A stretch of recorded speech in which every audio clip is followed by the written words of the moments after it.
When I heard about this competition, I thought that this is a perfect chance for me to learn something first-hand and what can we do for a better future. This trail can help me make a better world for the rhinos.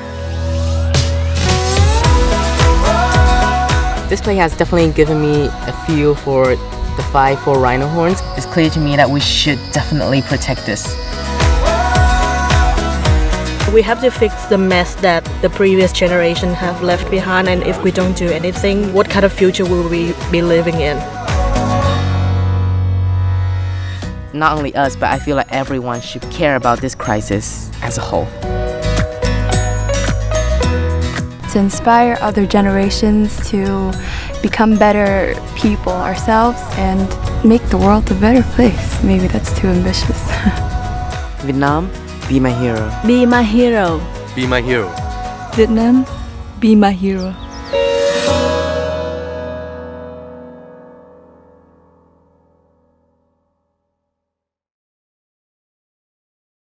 Hello ladies and gentlemen, this is Pan Lian Long. His English name is Peter. Pan, we have not met. Good to meet you. And he's sitting in Vietnam. Remember, we're talking proof of concept. So we're chatting to a guy sitting in Vietnam, and Pan, I believe your friends are streaming you as we are talking. And I'm from South Africa, and I've already heard a lot about you and what you have done. So Pan Lian Yong, it is such a privilege. We look forward to listen to you. Thank you for your time, and all the way from Vietnam. Isn't that fantastic? Welcome to Pan Lian Yong.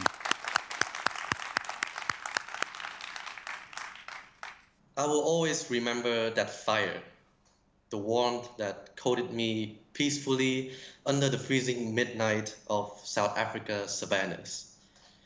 Everyone else in my group was sleeping, and I was there taking my turn for the night watch, alone with the fire in the middle of the wilderness. Under that starry night sky, one word popped into my mind. I was alive. But how did I end up here in the wilderness of South Africa, a country 10,000 kilometers away from my country, Vietnam? Well, my story started with an animal. It is the rhino. So everyone knows how a rhino looks like, right? Well, every year hundreds of rhino are killed illegally by hunters, especially in South Africa, for their horns. On almost the other side of the globe, in Asia, well, rhino horns are believed to cure diseases. The truth is, it doesn't. A rhino horn is just made up of a protein called keratin, and it's the same as the fingernails, right? So if you like keratin that much, then just bite your fingernails. But no, people believe that rhino horns actually cure diseases. And for this reason, more and more rhinos are being killed each year. And they are coming closer and closer to extinction. It really kills me to think about this because Vietnam is my country, right? It is my home where I grew up in, and knowing that my own home is committing this crime, I knew I had to do something. Well, on the left side of the slide, you can see the picture of the rhino. It is beautiful, right? But this image does not represent the reality of the situation the rhinos are in today. This is the reality. When a rhino horn is cut off, it dies. People think it survives, but the truth is, it doesn't. It dies.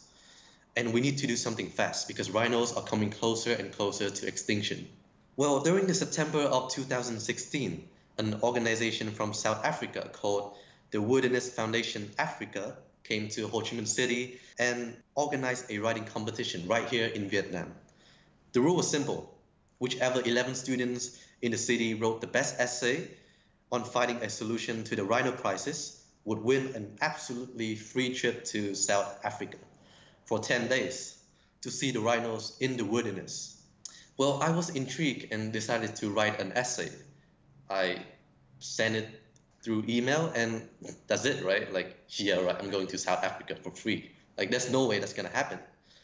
Well, a few months later, I fortunately received a call from my school vice principal telling me that in July of 2017, I will go to South Africa. And honestly, it was a blessing to my ears. In July of 2017, our journey began. We spent the whole day flying all the way from Vietnam to South Africa, and we were 11 awkward Vietnamese and Korean students who didn't know much about each other, and we found ourselves in a strange country. Well, after a few days living in Durban, we were all mesmerized by the hospitality of the people in South Africa. Everyone here was so friendly, and we felt like we were part of a new family. Well, before we went into the wilderness to see the rhinos, we spent our days living in the Wilderness Leadership School. And we slept in these small, cozy rooms. And as you can see, we were a little bit, like just a little bit messy. And this is my roommate, Luke.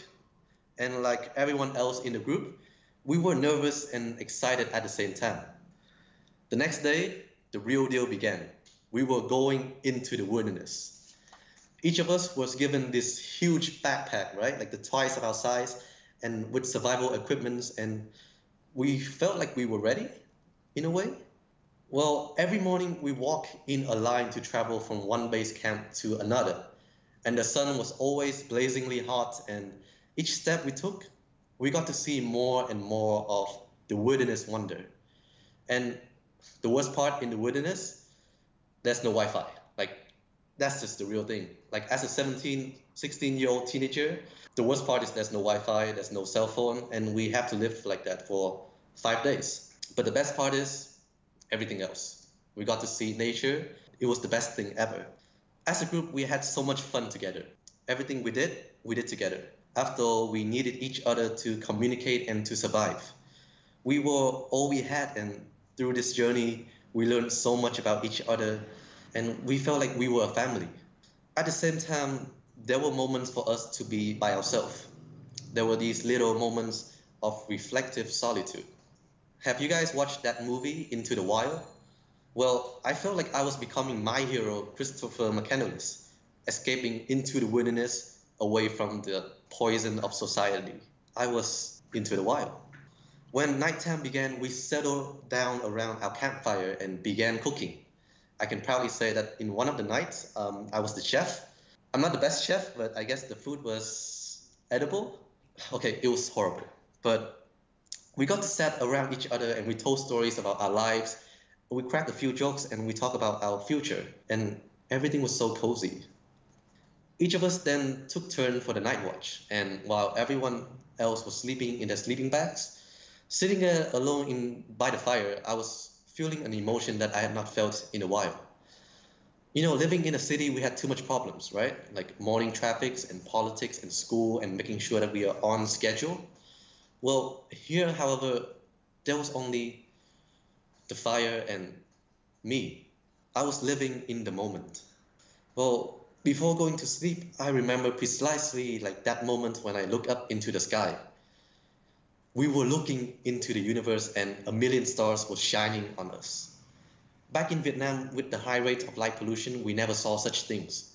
We realized that as human beings, we were neglecting Mother Nature and her wonder. And perhaps we were treating the rhinos the same way. The next morning, in total surprise, we finally saw them. A family of 3 rhinos walked across us, and they were right there in front of us. You know, prior to this moment, we always saw rhinos as facts, right? But they were just a bunch of statistics and the number of deaths and extinction rates. Seeing the rhinos right there breathing in front of us, we were speechless. They were so beautiful, and we just realized, why would anyone kill them? When we came back to Vietnam, everything was different. We don't see the rhinos the same as before, and we immediately worked on finding solutions to the crisis. As a group, we 11 students constantly work together to tell people our stories, and we were even invited to the American consulate event in our city where we showcase our journeys to hundreds and hundreds of people. Personally, I created a website to promote discussion on the topic of rhino horn consumption through the use of art. You can find it on Facebook and just search for hashtag #MyRhinoStory. You will be able to see it, and please make sure to like and follow to raise awareness on the rhino horn consumption. I also created a short film that documents our entire journey called Breath. But the most important thing that I got out of this whole journey, I learned about the power of unity. Because I felt like if a group of 11 awkward strangers all the way from Vietnam, as you can see in the left picture, can become 11 best friends, as you can see in the right pictures. Well, I believe that if all of us around the world work together, we can turn the bloody image of a poached rhino into an image of a beautiful rhino family, standing proudly with their horns intact. Thank you so much.